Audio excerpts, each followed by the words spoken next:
So next up, I'm going to introduce our panelists. We're going to have a discussion here. So we'll start with Mohammed Azhar Ali Khan. He is a former journalist, a civil servant and refugee judge. He's very well known, of course, in the community. He was director of multiculturalism in a royal commission of the Citizens Forum on Canada's Future and worked for 25 years with Ottawa Citizen's editorial board, specializing in foreign affairs. I'll invite him to the stage.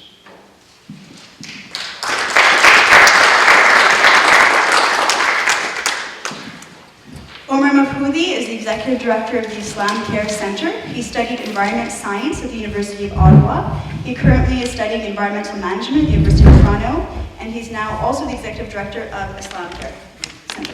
Thank you.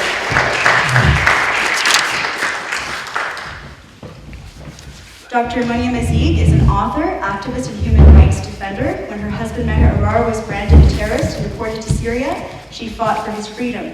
She has published a memoir about his experience, as well as a novel. She holds a PhD in finance from McGill University and has gone on to publish a second work of fiction. So, Dr. Maryam.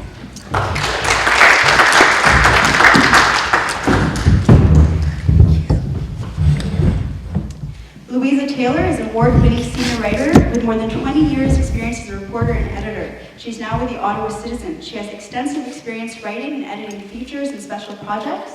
Her stories are always open to try to open readers' hearts and maybe make a tiny difference in her world. That's a quote from her LinkedIn. Did a Google search on Louisa. And her specialties are on immigration, diversity, integration, and social justice issues. So Louisa Taylor.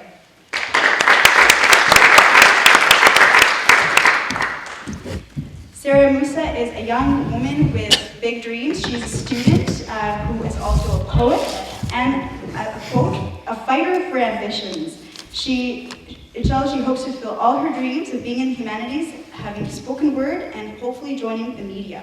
Sarah Musa.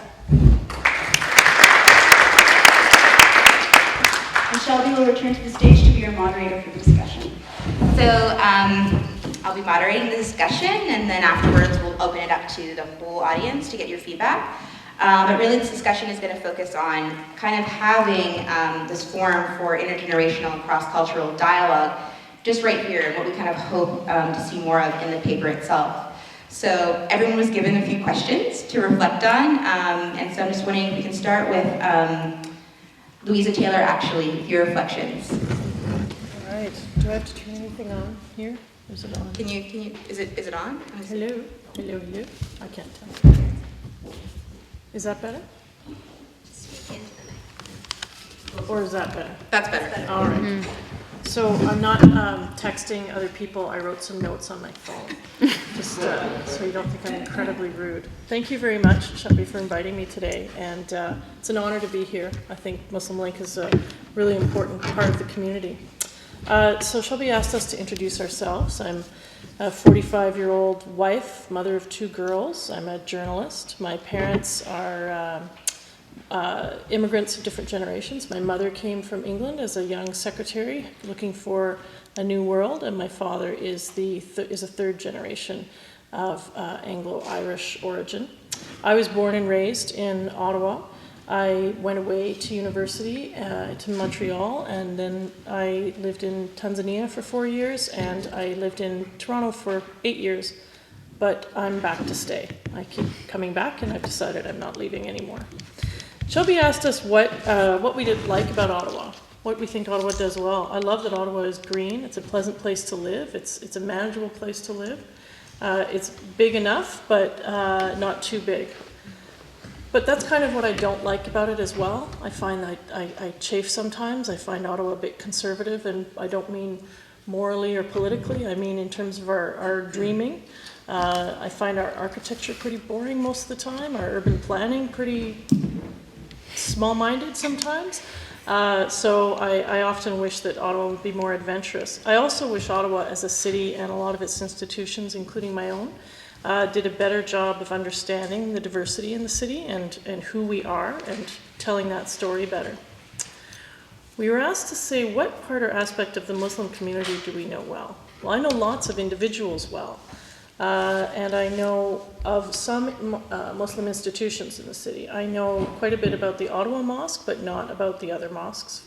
I know a lot about the efforts to get a new imam, because that was covered a lot, and I also talked to friends about it. I know that it's a very diverse community. I also know, through the filter of what I do for a living, trying to tell stories, that there's often a lot of apprehension about speaking to the mainstream media, which makes it much harder for, we won't go into why, there's lots of reasons why, but that does make it harder to, if you're trying to make inroads and make the mainstream media more responsive to the community, it's that much harder to do if people don't want to talk to you. I know there's a new cemetery, and it's on my list of stories that I really want to do when I get a chance. What would I like to know more about the community? Everything. I want to know what mothers, fathers, youth, grandparents are thinking about, what matters to them, what are they concerned about as citizens of the city, but also because of their faith. Thank you so much, Louisa. Omar? Assalamu alaikum, everyone. My name is Omar Mahfoudhi, as Shelby and people have a challenge remembering the name of where I work now. It used to be called Islamic Information Center. Some people also used to call it the Dawah Center. Or Dawah Center, yeah. So, anyway, so yes, I work as the executive director at the Islam Care Center. I'm married. My kids were running around all over the place. I have 3 of them. And my background, as mentioned, is in environmental science, and that's kind of like my underlying subcontext, a lot of the stuff that I do. So even as my work in Islam Care, I envision that we're going to get into a lot of environmental and greening. What I love about Ottawa, similar to what Lisa was mentioning, I love that it is you could walk in any direction for a few minutes and bump into a forest somewhere. I love that. And I mean, I really try to get a lot of people involved in this thing too. But I also love how young Ottawa is. I think that we have a fairly young community, especially the Muslim community. And that takes me to the next point of what would I wish to see Ottawa do better. And that's actually really make that young community thrive, make a powerful network of that community where the youth feel inspired and feel motivated to take charge and get into the community organizations and institutions that we have, and in initiatives. Too often, I mean, at no fault really, but too often we see that we end up with this very large community gap between the elders who took the lead and us now, or the youth who aren't maybe picking up the slack where they should. I'd like to see that our city becomes, I mean, really, it's very similar to what was told already about how, I think we need to be a little more progressive, a little more, alternative and unique, and really to entice those youth. Maybe the youth have an excuse that it's not too interesting for them. Are we going through all the questions? Okay. The next question I was given, or that we were all given, what part or aspect of Ottawa's community do you feel you know well? I mean, alhamdulillah, for the most part, I knew the media well. I ran a radio program after it was initiated some years ago, actually, by Amira and some of her friends at Carleton. And I kind of took it to its grave. So I don't know if that's good or... Anyway, maybe I'm sitting in the wrong place. So, but also, I mean, I know about the media that we have in the city, and I want to maybe I'll talk about that in a little bit too. I also know about, especially in my capacity with the Islam Care Center, I know about a lot of the problems that we have. And I don't mean the large problems that we hear and that are typically discussed. I mean the quiet problems that we don't hear.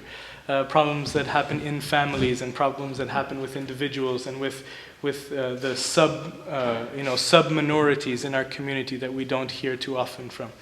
And so what I would wish to hear more of, and I think, and when I say I wish not only myself but all of us in the community get to hear more of, is to hear more about these people and the issues, these issues that we have. And that's one beautiful thing why I always loved the Muslim Link. I used to write for them a little while. They still wish I would. just don't have the time to do that. But I wish, and that's what I love about the paper, is that it does give that voice to those quiet ones, not the loudest speaking people. We actually hear those quiet discussions as well. And I would like to see, and this is the last thing I'll say, I'd like to see, and I'm going to make a plug for a good friend of mine here. That's Adnan over there. He is doing something in our community that nobody does. He's taking taking upon himself to be the multimedia of the city. We don't see this too often, and I hear a lot of his complaints about the community when they ask him to get involved and do stuff, but we need to be there. Adnan should have competition. He shouldn't be the only one to charge high prices for the gigs that he offers. So I think an important collaboration with Muslim Link maybe, and I mean, we've spoken as well about maybe doing a YouTube channel, making a visual multimedia as well, and so that's what I'd like to see the community do more.